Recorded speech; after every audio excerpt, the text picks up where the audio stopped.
Now, there's that, speaking of digital media, there's, of course, that new convention, basically Collision, Right. Conf. Why don't you tell us about that in the role of the downtown development? Sure. We, through our partnership with Launchpad in particular, have played a role in bringing that conference to New Orleans. This is something that is an international conference. People I think come from over 100 countries to this conference. It's 20,000 attendees. It's a lot of CEOs, and it is very much a working conference. There are deals being made. There are people exchanging ideas, coming up with new ideas for the next product, and so forth.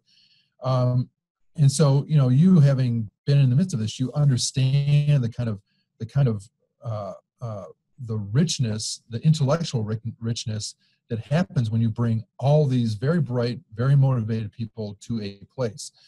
And so first of all, we got the conference here, which is the first step. The second step that we're going to be spending a lot more time this year is getting the folks who are here, these 20,000 plus attendees, more ingrained in New Orleans, the culture of what we've got going on here in all these entrepreneurial endeavors, and getting them to think about being here, to grow their business here, to grow the jobs, the tax base, and the wealth here in New Orleans rather than somewhere else. You probably remember that roughly 10 years ago, I was very active in trying to get the digital media law together, and actually we got it expanded, I think, in 2010.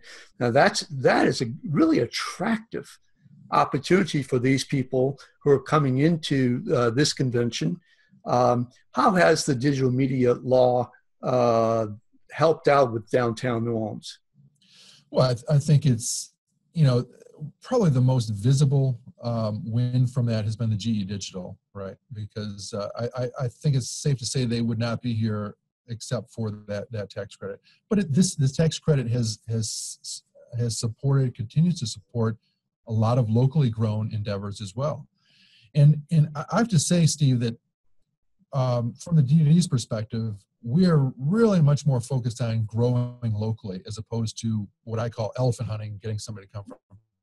It's all good. It's wonderful having a name, a brand like GE here in the heart of downtown. They're actually in the same building that I'm sitting in right now. That's a good thing. But I think the fact of the matter is that if we can grow businesses with New Orleans, with Louisiana entrepreneurs, they are much more likely to be here over the long run. They have deep roots in Louisiana. They love Louisiana. Their families are here. And so we put a lot of emphasis on making sure these tax credits and other programs work for our local entrepreneurs.